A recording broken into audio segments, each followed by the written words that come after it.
Hello बच्चों, आइए प्रश्न को पढ़ते हैं। एक बिंदु इस प्रकार गति करता है कि बिंदु 2, -2 से इसकी दूरी का वर्ग संख्यात्मक रूप से रेखा 5x - 12y = 3 से इसकी दूरी के समान है। इसके बिंदु पथ का समीकरण फिर है, यहाँ पर हमारा खाली स्थान है। सबसे पहले हमें इस प्रश्न की मुख्य अवधारणा को समझना होगा। हम जानते हैं कि एक रेखा की एक बिंदु से दूरी किस प्रकार निकाली जा सकती है। मान लेते हैं रेखा है हमारे पास ax प्लस में by प्लस में c बराबर 0 और यह हमारा वह बिंदु है जिसकी हमें इस बिंदु से इस रेखा की दूरी निकालनी है।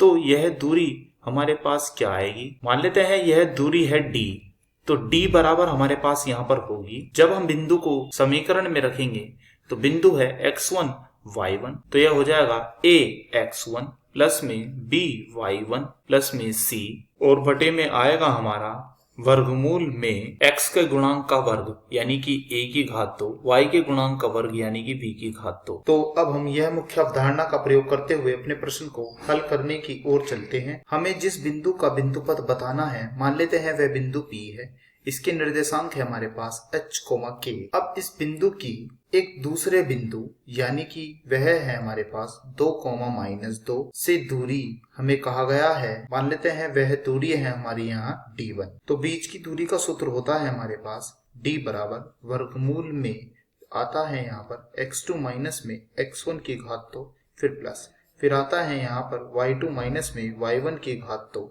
तो हम यह सूत्र यहाँ पर लगा देते हैं। मान लेते हैं यह है हमारा यहाँ पर x1, यह है y1, मान लेते हैं इसे यह x2, यह है हमारा y2।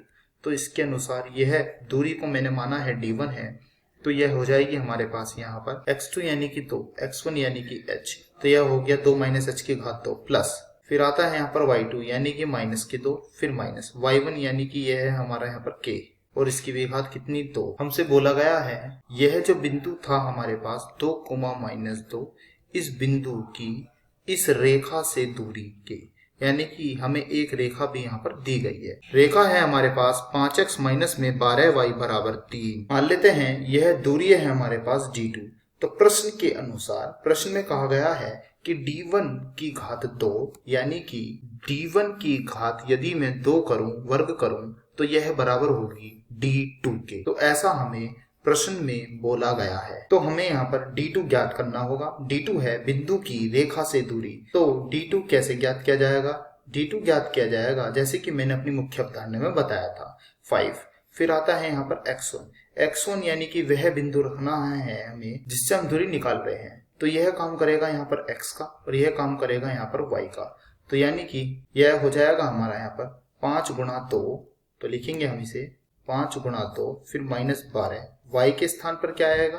y के स्थान पर आएगा -2 और फिर यह हो जाएगा -3। अर्थात जो समीकरण है वह समीकरण इस तरह से होनी चाहिए 5x - 12y - 3 = 0, यानी कि समीकरण बराबर 0 रहना चाहिए। और बटे में क्या आएगा?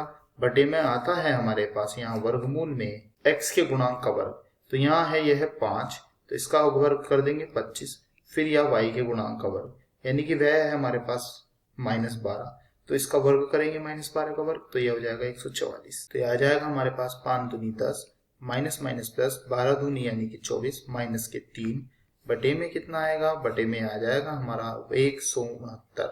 तो हम बोलेंगे कि d2 का मान आया हमारे पास 34 माइनस में 3 और 169 का वर्गमूल यह होता है 13। 34 में से 3 गए तो यह हो जाएगा हमारे पास यहाँ पर 31 बटे में कितना है 13। तो अब प्रश्न से d1 की घात 2 करेंगे तो d1 कितना था? d1 था हमारा यह, इसकी घात 2 हो जाएगी तो वर्गमूल हट जाएगा, तो यह हो जाएगा 2 - h की घात 2। तो लिखेंगे हम इसे 2 - h और इसकी घात हो जाएगी 2 फिर प्लस, फिर था यह है हमारा यहाँ पर -2 - k की घात 2 यानी कि -2 - k की घात 2 बराबर हो जाएगा 31/13। यदि हम यहाँ पर माइनस को उभयनिष्ठ ले लें तो यह हो जाएगा हमारा यहाँ यानी कि k प्लस में 2 और इसकी घात हो जाएगी 2 बराबर में क्या है? यह है 31/13। अब हम यहाँ पर क्या करेंगे? बिंदु पथ ज्ञात करने के लिए h को लिखते हैं x से और k को लिख देते हैं हम यहाँ पर y से। तो यह हो जाएगा हमारा 2 माइनस में x और इसकी घात 2 फिर प्लस, फिर यह हो जाएगा y प्लस में 2 और इसकी घात 2 बराबर में ये हो जाएगा हमारा 31/13। तो हमने इसका बिंदु पथ यहाँ पर ज्ञात कर लिया है, जो कि हमारा उत्तर के रूप में यहाँ आ चुका है। तो हम कहेंगे इसके बिंदु पथ का खाली स्थान हमारे पास आया है 2 माइनस में x की घात आ गई 2 प्लस फिर आया है यह y प्लस में 2 और इसकी घात 2 बराबर में 31/13। आशा करता हूँ यह प्रश्न आपको समझ में आया होगा। धन्यवाद।